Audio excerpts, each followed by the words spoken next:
Analyse de la nouvelle lune du 25 septembre 2022 à 23h54, heure de Paris. Bonjour à tous et bienvenue. Nous voilà réunis pour l'analyse de la nouvelle lune dans le signe de la Balance. Alors forcément, la première chose quand on pense à ce signe, c'est à l'équilibre. Et ça tombe plutôt bien puisque dans cette carte de lunaison, nous pouvons voir une forte opposition entre la nouvelle lune, Mercure et Vénus qui sont conjointes, face à un Jupiter rétrograde en Bélier qui vient doucement vers Neptune, lui aussi rétrograde dans les Poissons. Une opposition nous demande de trouver l'équilibre entre deux pôles. La Balance, qui est le premier signe collectif, nous invite donc à venir réharmoniser certains antagonismes, alors forcément d'ordre relationnel, mais pas que. Nous pouvons également voir dans cette carte une autre figure qu'on appelle le doigt du monde, formé sur un carré entre Saturne et Uranus, vous savez, ce fameux carré qui nous donne tant de fil à retordre depuis 2 ans. Et ces deux planètes font donc un sesqui carré à la nouvelle lune en apex. Alors cette figure est moins connue que le iode ou le doigt de Dieu, mais il n'en est pas moins intéressant.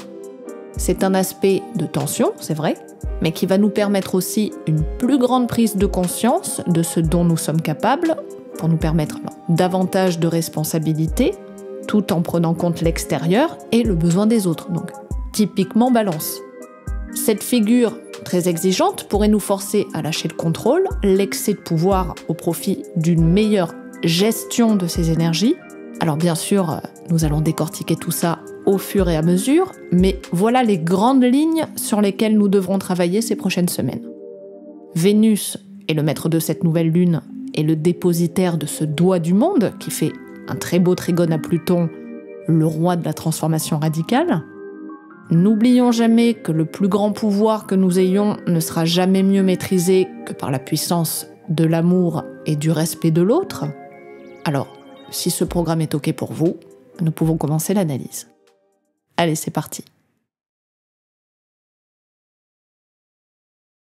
Cette nouvelle lune se fera sur le 2e degré 49 de la Balance qui nous dit « L'aube d'un jour nouveau dévoile un changement total ». La dominante est la possibilité, toujours actuelle, de recommencer sur de nouvelles bases. Donc ici, il n'y a pas véritablement besoin de surinterpréter ces mots, puisqu'ils parlent d'eux-mêmes. Rudyard insiste cependant sur la notion d'innovation, et donc de nouveaux rôles à jouer, que ce soit d'ordre sociétal, puisque la Balance est un signe social, et même culturel, l'essence fondamentale de ce signe qui évolue tant sur la forme que sur le fond. Il y a donc plusieurs niveaux dans ce début de changement, et puisque tout est lié, que rien ne commence sans qu'il n'y ait de fin, que nous devons nous appuyer sur l'ancien pour développer du neuf, nous devons prendre conscience de notre essence, de notre karma pour ainsi dire, pour nous diriger le mieux possible vers cette nouvelle étape. Toute conscience individualisée repose sur une conscience collective. Tout cela marche et fonctionne ensemble. Et plus nous serons en mesure de reprendre tout cela en compte, au mieux ce jour nouveau nous sera favorable. La Balance est un signe yang, cardinal d'air et équinoxial. Donc pour ce signe, toute situation est bonne pour initier du changement, et cela dans diverses directions. Dans ce signe, cette énergie sera davantage mise en œuvre au travers des systèmes relationnels, quels qu'ils soient. Le besoin de générer l'harmonie et la concorde dans nos modes de communication sera bien évidemment au cœur du sujet. On peut avoir tendance à penser que la douceur est un signe de faiblesse, alors que c'est par elle que nous pouvons être en mesure de faire passer certains messages de façon plus pertinente qu'en utilisant la force. Alors oui, s'il n'y en avait qu'un, le petit défaut de la Balance pourrait être sa difficulté à faire un choix, à se positionner, quitte à choisir un camp. Alors non pas parce qu'elle ne sait pas précisément ce qu'elle veut, mais bien souvent car elle craint le rejet, voire le désamour des autres. C'est pour cela que ce signe peut ménager la chèvre et le chou, alors parfois même sans s'en rendre compte, ce qui peut la faire passer pour intéressée, voire hypocrite. Alors, je ne dis pas que si vous êtes Balance, vous êtes ainsi. Ici, je parle des énergies globales du signe qui nous invitent à son plus haut niveau à trouver la bonne façon de se positionner pour trancher de façon juste et équilibrée pour le bien de toutes les parties concernées. La Balance n'est pas vouée à être l'avocat, mais le juge. Ce ne sera pas son genre à prendre parti. D'ailleurs, vous vous rendrez compte que les individus ayant de grosses énergies balance sont la plupart du temps mal à l'aise dans les conflits, qui leur demandent de défendre quelque chose au profit de l'autre. Ça, ce sera plus au Verseau de le faire. Toute la toile de cette nouvelle lune dans le signe de la Balance nous invitera à nous focaliser sur nos rapports avec les autres, à faire ou refaire, voire défaire des liens, de chercher l'intégration de façon douce en privilégiant une certaine forme de diplomatie. Si nous sommes en mesure de nous appuyer sur une certaine rigueur intellectuelle, parce que nous sommes dans un signe d'air, nous pourrions trancher de façon plus juste sur certaines situations encore floues ou qui nous demandent de rééquilibrer certaines parts. Dans cette carte, la nouvelle lune se trouve en maison 4. Alors, collectivement, cela peut représenter diverses choses, à savoir notre nation, mais également le patrimoine de notre pays ou les legs de notre passé. En face du milieu du ciel qui représente nos institutions, nous pouvons logiquement en déduire que la maison 4 peut représenter aussi les oppositions à nos gouvernants actuels, et donc les ennemis du pouvoir, qu'ils soient nationaux ou plus lointains. Je pourrais bien évidemment broder autour de tout ça, mais je pense que vous avez compris où, collectivement, cette lunaison devrait prendre racine. Plus symboliquement, la maison 4 représente aussi la fin des choses, et puisque le degré sabian nous parle de l'aube d'un nouveau jour, il est tout à fait de bon ton que celui-ci commence dans cette demeure. La Lune et le Soleil se trouvent ici conjoints avec Vénus et Mercure, qui se trouvent tous les deux dans le signe de la Vierge. C'est donc ce qu'on appelle une conjonction dissociée. Cela nous indique que ces 4 planètes, dont 2 de chaque signe, coopéreront de façon moins unilatérale que lors d'une conjonction dite classique. La Vierge et la Balance sont 2 signes en semi-sextile, c'est-à-dire que l'on peut se nourrir de l'une pour alimenter l'autre et vice-versa. Dans cette configuration, 2 de ces 4 planètes sont en difficulté dans le signe qu'elles occupent. Vénus en Vierge est en chute, tout comme le Soleil dans la Balance.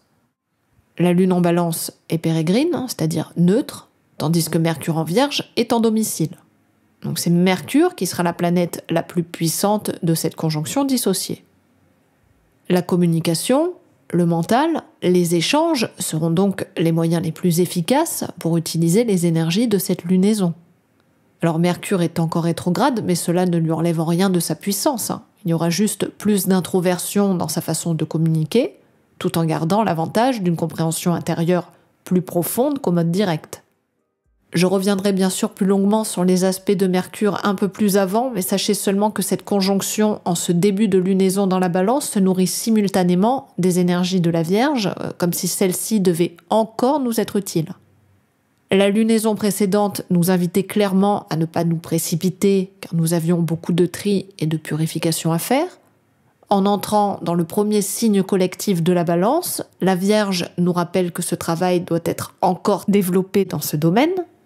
La transition n'est pas aussi rapide que nous le voudrions, et nous devons encore revoir minutieusement certains aspects de nos vies, notamment dans le domaine des relations.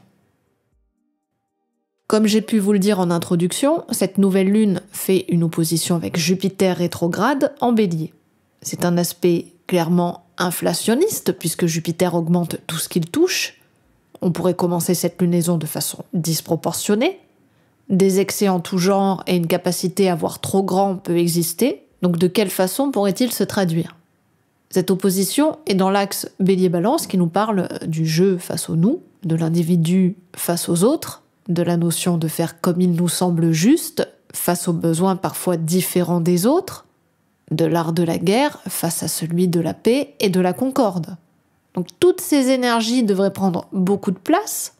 On pourrait avoir bien du mal à trouver l'équilibre entre toutes ces polarités, et c'est bien pour cela que les diverses rétrogradations nous invitent à y regarder de plus près, à sonder profondément en nous certains excès à purifier, et donc à ne pas nous précipiter d'un côté ou de l'autre. Depuis la rentrée, beaucoup d'entre nous se sentent poussés à agir, mais il n'est toujours pas le temps d'y aller sans préparation. Donc quand je vous disais déjà que tous ceux qui partiront avant le coup de sifflet risquent de revenir en boitant, tient toujours. Et cela est le cas pour n'importe qui d'entre nous, petits ou grands, en bas comme tout en haut de l'échelle.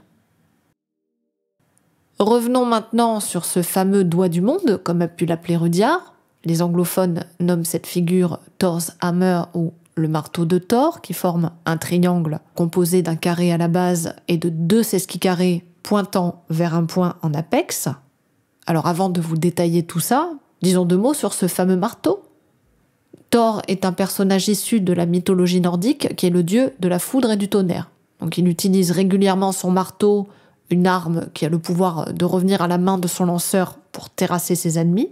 Seulement voilà, ce marteau aux manches plutôt courts doit être utilisé avec prudence car son pouvoir est si grand qu'il peut susciter beaucoup d'attaques et de critiques.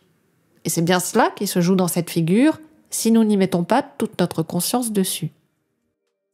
Ici, la base de cette figure est le carré décroissant entre Saturne et Uranus, qui est de base un aspect très tendu. Nous baignons depuis longtemps dans cette ambiance très conflictuelle de résistance entre la volonté de se libérer d'anciens modes de fonctionnement pour des changements concrets et durables en Taureau, et des structures collectives rigides en Verseau. Ces deux-là forment un sesquicarré sur la Lune conjointe au Soleil en Balance, en apex. Tout cela signifie que cette lunaison est le point focal des énergies générées par le carré Saturne-Uranus. La Balance, qui est un signe d'air, s'exprimera donc au propre comme au figuré, et ce de façon très émotionnelle puisque le Soleil est en chute. Vénus, qui est le maître de la Balance, sera également mise en cause, et puisqu'elle se trouve actuellement en Vierge et donc en chute, il lui sera difficile de tenir tête aux sévères critiques exercées par Saturne et Uranus. J'essaye de prendre le temps de bien vous expliquer tout ça, car mine de rien, cet aspect signe comme le point d'orgue d'une période très importante à la compréhension de ce qui se joue dans nos vies, et ce, bien au-delà de ce mois-ci. Dans ce triangle, c'est Saturne qui est la planète la plus puissante, puisqu'elle se trouve dans son premier domicile en Verseau. Uranus est en chute en Taureau, et comme je vous l'ai dit plus tôt, le Soleil en Balance est lui aussi en chute, et la Lune neutre. Il faudra donc s'attendre à ce que ce soit Saturne qui soit le plus sévère et le plus restrictif vis-à-vis de cette nouvelle Lune.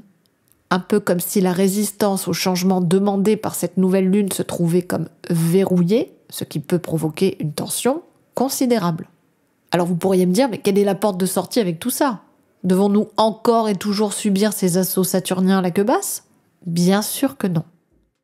Mars en Gémeaux est la seule planète reliée de façon fluide à Saturne et Uranus. C'est-à-dire que des actions, notamment générées par la communication, sont possibles. Vénus, le maître de cette nouvelle lune très attaquée, est au trigone décroissant à Pluton. Donc pour se sortir de tous ces blocages, cela ne pourra se faire que par la voie de la transformation totale et de la mort de certaines valeurs en Vierge qui ne fonctionnent plus. Donc vous voyez, il y a toujours des portes de sortie. Encore faut-il les voir et surtout accepter de les ouvrir. Alors si c'est le cas, suivez-moi, c'est par ici. Mercure, qui est toujours rétrograde, est repassé dans le signe de la Vierge depuis le 23 septembre. Il se trouve pour cette lunaison sur le 27e degré 32 qui nous dit « Un homme chauve s'est emparé du pouvoir ». Il est question ici de la force pure de la personnalité en des moments où une décision s'impose. Ce degré, selon Rudyard, nous parle de remise en cause de l'ordre établi et des normes culturelles tombant en désuétude. Alors selon ses propres mots, des personnages à l'action catabolique surgissent pour prendre le pouvoir et imposer des décisions qui changent les structures de la société. Individuellement, ce degré nous indique un grand besoin de transformation qui demande forcément la prise de décisions difficiles. Ce degré très exigeant nous demande à ne pas faire l'autruche puisque certains changements peuvent être imposés par des instances sur lesquelles nous n'avons pas d'autre choix que de les accepter. Alors parfois la vie nous emmène là où notre ego, nos peurs, nos croyances, notre besoin de sécurité sont fortement testés. Le pouvoir de la volonté supérieure, alors qu'elle soit divine ou humaine, nous pousse à certaines remises en cause. Quoi que nous pensions bon pour nous-mêmes ou pour le collectif, il demeure que nous n'avons pas d'autre choix que d'évoluer au rythme des grands cycles sur lesquels le seul pouvoir que nous ayons est celui de la conscience. Ici, il n'est pas question de tout accepter et de se soumettre bêtement au changement. Il est seulement question de remettre en cause nos fondamentaux pour une évolution inéluctable, car rien n'est immuable. Nous pouvons être cet homme chauve, qui symboliquement représente la conscience pure et sans filtre. Ce degré nous parle d'un moment critique, qui nous demande vivement à prendre la mesure de notre responsabilité, le plus grand pouvoir que tout homme, grand ou petit, détient en son sein, s'il accepte de s'en emparer. Mercure était passé sur ce même degré le 23 août dernier, alors collectivement, tout un tas de choses s'est déroulé autour de cette date, mais ce qui est intéressant au niveau mercurien, ce sont les paroles de M. Macron le 24 août, qui nous parlaient de la fin de l'abondance. Ces paroles ont suscité depuis énormément de remous, de débats, de peurs et d'opposition, et il me semble que cette prise de parole, qui était alors en mode direct, pourrait, ma foi, revenir au cœur même de nos réflexions, en mode rétrograde. Individuellement, regardez ce qui a pu se passer dans votre vie autour de cette date pour voir ce qui se doit d'être réévalué, conscientisé, et qui pourrait revenir sur le devant de la scène autour de cette lunaison. Mercure rétrograde en Vierge est le cœur central de la conjonction formée autour de la nouvelle lune, puisqu'il est le plus puissant. Nous avons l'obligation de faire preuve de beaucoup de diligence dans nos prises de parole, dans nos réflexions, nos débats avec d'autres. Depuis la rentrée, nous pouvons avoir la sensation que tout est parti trop vite. Il suffit de voir le nombre incroyable de faits, d'événements, d'affaires qui sont sortis et qui ont pu susciter beaucoup d'émoi et de confusion. Qu'en est-il dans votre vie ? À quel endroit avez-vous pu ressentir un trop-plein, un manque flagrant de clarté, de vives tensions ? L'opposition à Neptune, qui s'était une première fois formée autour de la mi-août, nous indique énormément de confusion et de brouillard mental. C'est un aspect qui peut susciter beaucoup de tromperies et de manipulations, donc on peut avoir bien du mal à faire la distinction entre le vrai et du faux, et il suffit d'écouter les médias pour en subir les effets. Entre le tout et son contraire, nous ne savons plus où ni comment nous positionner, et la plupart du temps, tout ceci dégénère en conflit, alors accentué par le transit de Mars en Gémeaux, qui ne mène à rien d'autre qu'à un dialogue de sourds totalement puéril. Jupiter lui-même en opposition peut apporter cette dose de confiance ou d'opportunisme, pas toujours bénéfique, puisque cela peut engendrer une difficulté à prendre en compte les avis divergents, ou du moins ceux qui réclament en Vierge davantage de précision.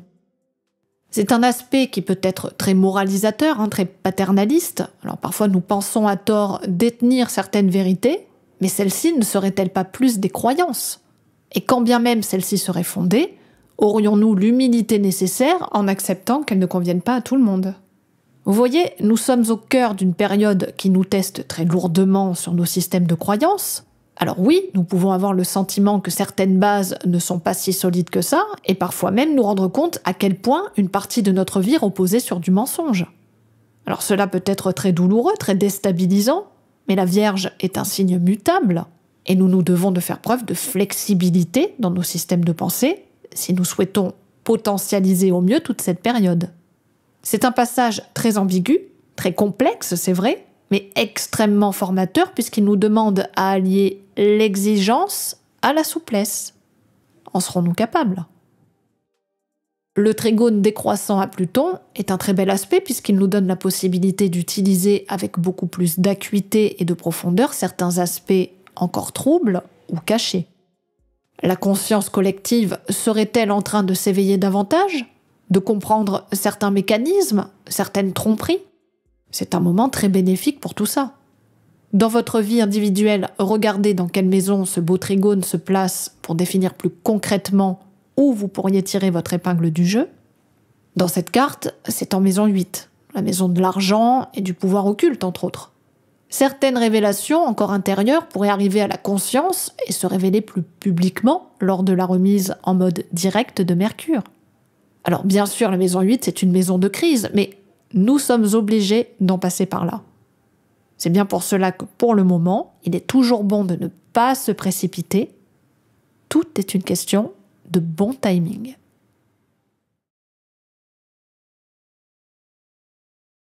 Vénus, qui termine doucement sa course dans le signe de la Vierge sur le 25e degré 45, qui nous dit « Un enfant de cœur tenant un encensoir assiste un prêtre au pied de l'autel. La dominante est la première étape d'une participation effective au grand rituel de l'évolution planétaire. Alors ce degré est beaucoup plus spirituel, puisqu'au-delà de l'image choisie pour le représenter, c'est en son essence que nous nous devons de l'interpréter. La Vierge est un signe de service et de dévotion. Donc ici, l'enfant de cœur représente l'innocence, qui sert à un but qui le dépasse encore largement, mais sa participation sert à quelque chose de supra-personnel, en cela que celle-ci dépasse ses propres intérêts. C'est notamment là-dessus que nous nous devons de nous arrêter.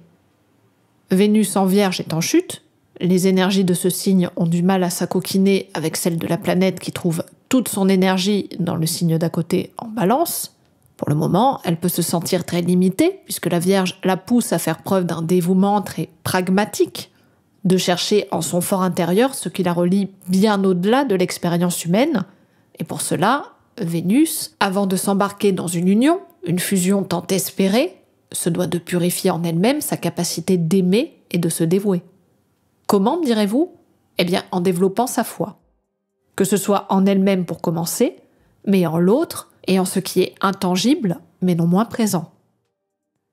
Dans ce signe, Vénus peut avoir la fâcheuse tendance à être trop critique vis-à-vis de ses relations, à vouloir trop pinailler selon ses propres exigences, ses propres systèmes de valeurs. Il peut lui être très difficile de trouver l'union parfaite, celle qui, de base, réunit les contraires. Si nous sommes parfois tant déçus des autres, ne serait-ce pas tout d'abord parce que nous sommes déçus d'avoir espéré des choses qui n'appartiennent qu'à nous-mêmes et que nous projetons à l'extérieur, alors soit parce que nous ne voulons pas nous en occuper, soit parce que nous craignons de nous abandonner à une altérité qui dérange. Vénus est le maître de cette nouvelle lune en Balance qui nous invite à prendre en compte les autres, ce qu'ils ont à nous offrir de par leurs différences, tout comme ce que nous pouvons leur offrir par notre propre unicité. Nous sommes dans une période très duelle qui a beaucoup de mal à accepter l'altérité. C'est pour cela que nous subissons de grandes oppositions avec le sentiment qu'il y a deux clans, celui du bien et celui du mal. Tout ceci, dit comme ça, semble bien infantile et pourtant, nous le vivons depuis un certain temps maintenant. Cette nouvelle lune fait suite à l'équinoxe d'automne qui nous annonce un retour à l'équilibre entre le jour et la nuit, ces deux-là étant de la même durée. Il nous annonce aussi une descente progressive de la lumière vers la nuit jusqu'au prochain solstice d'hiver en décembre. Nous traversons donc un passage important, autant d'un point de vue collectif qu'individuel, qui nous demande à prendre conscience de certains déséquilibres impératifs à venir réajuster au niveau du cœur. Mis à part l'opposition que Vénus fait avec Neptune, la planète fait deux très beaux trigones avec Uranus et Pluton. Donc le fait que celle-ci soit aspectée aux trois planètes collectives nous indique que le moment nous implique dans quelque chose de plus grand que nos intérêts personnels. C'est un grand moment de transition planétaire et le degré Sabian, aussi mystique soit-il, nous le rappelle. L'opposition à Neptune peut se lire à différents niveaux, alors tant plus prosaïque que métaphysique. Très concrètement, cet aspect peut nous indiquer certaines problématiques au niveau des finances. Alors je ne vous apprends rien, nous traversons une période très confuse où nous pouvons perdre nos repères vis-à-vis de nos sécurités pécuniaires. Tout cela peut être déstabilisant et Vénus en Vierge le vivre très mal, mais si nous regardons au-delà, cette opposition nous invite à retrouver l'équilibre entre le monde matériel et spirituel, en sachant rééquilibrer nos attentes dans le monde de la matière et celui plus intangible du divin. N'avez-vous pas remarqué combien de gens lâchent leur train de vie, leur travail pour trouver davantage de sens, même si bien payé soit-il ? Je côtoie actuellement beaucoup de gens qui décident de vivre plus chichement pour se lancer de façon progressive vers un mode de vie plus proche de leur vocation profonde. Alors cela ne parlera pas à tout le monde, mais l'énergie est là, qui ne demande qu'à être visitée, ressentie, vécue. Alors je ne dis pas qu'il faut tout plaquer pour réaliser ses rêves, du moins. Nous ne devons pas passer d'un côté ou de l'autre de cette opposition, mais trouver l'équilibre. Donc rester très pragmatique en Vierge dans la réalisation de nos idéaux en Poisson. Et forcément, cela demande du temps en Terre et beaucoup de foi et d'imagination en eau. Le trigone croissant à Uranus est une énergie disponible pour se diriger vers la nouveauté, en changeant nos modes d'action, en nous libérant d'anciens carcans limitants. Notez qu'Uranus est en signe de terre lui aussi, Donc il nous demande à être concret et pragmatique. Le Taureau nous invite à la patience, donc il n'y a pas de fulgurance dans ce changement, seulement l'envie et la patience de faire bouger nos structures. Uranus nous invite aussi à nous ouvrir à ce qui est différent, donc laissons-nous la possibilité d'échanger, d'écouter, de nous lier avec des personnes aux horizons différents des nôtres. Nous pourrions nous découvrir à travers eux, nous étonner de nous-mêmes à leur contact. Avant de juger ou de critiquer sévèrement en vierge ce qui nous semble opposé à nos valeurs, osons au moins écouter ce que l'autre a à proposer. Cet aspect nous invite à nous laisser surprendre et à nous permettre de le faire. Le trigone décroissant à Pluton nous aide lui aussi à transformer très profondément tout ce dont j'ai pu vous parler en amont. Donc c'est un aspect très puissant qui ajoute beaucoup d'intensité à Vénus. Un trigone est un aspect fluide qui ne demande qu'à être utilisé. Donc si nous ne souhaitons pas l'activer, celui-ci nous laissera le libre arbitre, mais il serait bien dommage de ne pas utiliser toutes ces énergies en présence pour ne pas commencer une véritable mutation. Vous voyez, il y a des portes grandes ouvertes qui ne demandent qu'à être franchies, alors les astres inclinent comme vous le savez. Rien ne vous force à les franchir, mais de grâce, osez. Il ne peut y avoir que du bon de l'autre côté.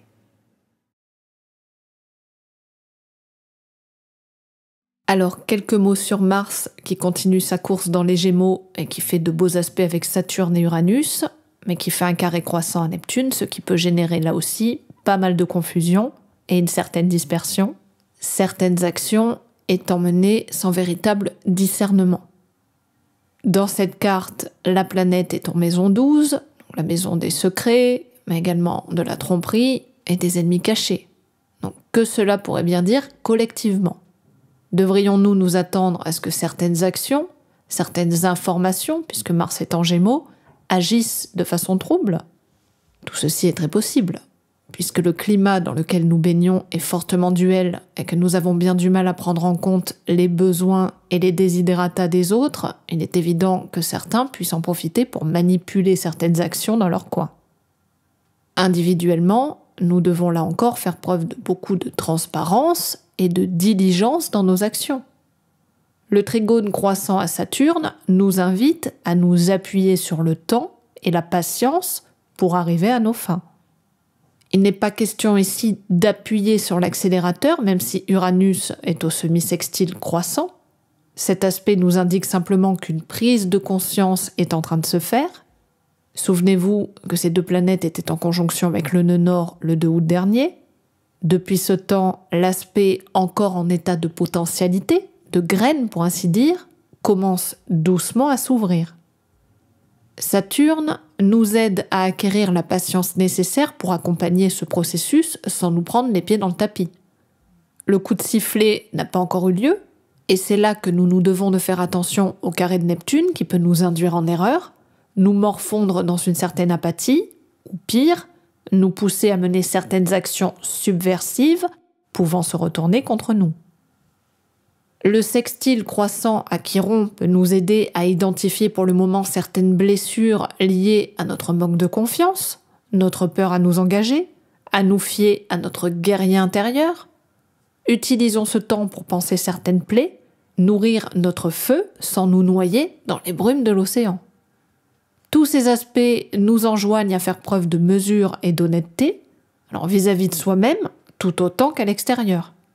Plus nous serons en mesure de coordonner nos actions à une pensée rationnelle, pure et équilibrée, plus nous aurons la possibilité de nous connecter au coup de sifflet divin pour ne pas nous égarer et surtout pour atteindre nos buts sans nous faire de mal.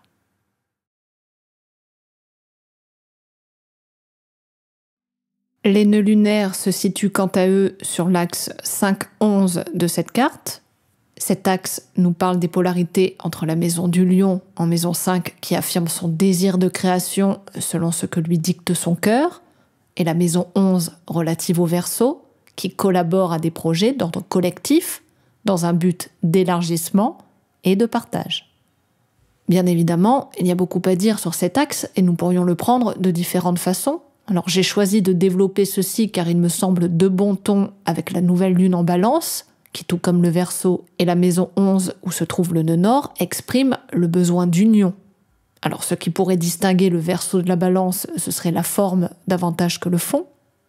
La Balance est plus vénusienne, elle aura donc besoin de collaborer de façon plus émotionnelle, plus sentimentale, tandis que le Verseau, dirigé par Saturne et Uranus, le fera de façon plus froide et plus mentale.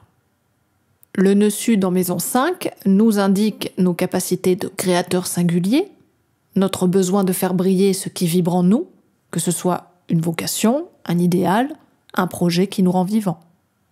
Il n'est pas question ici de lâcher tout ça, mais d'apprendre à ne pas agir seulement pour soi ou dans la volonté de se mettre en avant. Ici, il est temps d'oser mettre de soi dans quelque chose qui nous dépasse, quelque chose qui nous rassemble et sur lequel nous pourrions collectivement nous appuyer, quitte à le transformer en quelque chose de plus grand et de plus utile pour chacun. Il y a donc bien encore cette invitation à la prise en compte de l'autre, à la fructification collective. Cette lunaison nous demande à réunir plutôt qu'à diviser, à entendre plutôt qu'à critiquer, à partager plutôt qu'à tout prendre. Encore faut-il se dégager de certaines croyances limitantes, très ancrées dans notre société moderne, qui continuent à nous faire croire que nous n'avons pas d'autre choix que le chacun pour soi. De plus en plus de gens commencent à prendre conscience que tout ceci n'est qu'un mirage et que nous avons totalement le pouvoir de le dissiper ensemble. Et nous voilà arrivés à la fin de cette analyse qui mériterait tellement plus de temps, mais il faut bien savoir s'arrêter un moment. Nous sommes entrés depuis la dernière lunaison dans la dernière phase de l'année qui nous en demande beaucoup, c'est vrai. Mais si nous le vivons, c'est que nous sommes prêts à l'affronter. Et tout ce processus peut être très lumineux tant que nous ne nous laissons pas avoir par certains pièges, notamment toute cette atmosphère très confrontante. Donc n'hésitez pas à me laisser vos commentaires, vos ressentis, ce qui peut vous poser question durant cette période. Je me fais toujours un plaisir de vous lire. Pour tous ceux qui souhaitent une consultation, je vous invite à visiter mon site. Laissez-moi vous souhaiter une nouvelle lune des plus douces, ou du moins des plus équilibrées. Et je vous dis à très bientôt pour de nouvelles aventures astrologiques.